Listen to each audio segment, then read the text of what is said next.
Bonsoir chers internautes, vous suivez PP News. Au sommaire, Ivan Adepo, une plume précoce, un savoir-faire qui paie et des pistes pour mieux organiser sa vie. En vacances à Abidjan depuis quelque temps, le jeune écrivain Ivan Adepo n'a pas manqué d'attirer l'attention des internautes.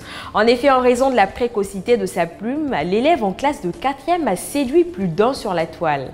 Présenté par beaucoup d'internautes comme la relève de la littérature ivoirienne, l'auteur de Rose Miller à l'école royale suscite déjà beaucoup d'espoir parmi les amoureux du livre.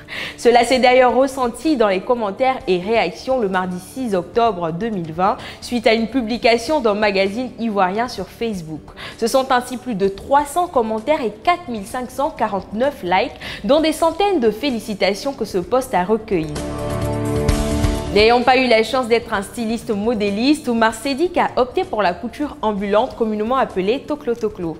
Sa tâche consiste à réduire la taille ou la forme des vêtements selon le goût du client.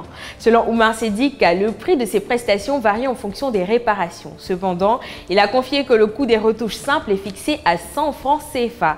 Cette activité qu'il exerce depuis plusieurs années lui permet de faire face à ses besoins et envoyer de l'argent à ses parents au Niger.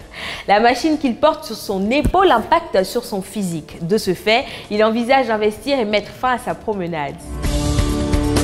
Les membres de l'Association des sourds-muets et malentendants de Côte d'Ivoire, dite ASMCI, étaient en formation le vendredi 9 octobre 2020. Sur le thème « Comment mettre de l'ordre dans sa vie en 8 étapes », cette rencontre à caractère islamique a réuni une vingtaine d'adhérents.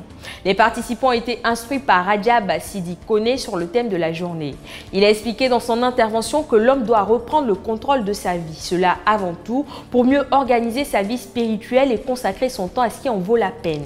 Au terme de la rencontre, Mahmoud Ouedraogo, responsable de l'ASMCI, a remercié le conférencier pour la qualité de son enseignement. Merci chers internautes de nous avoir suivis et à demain sur Facebook et YouTube.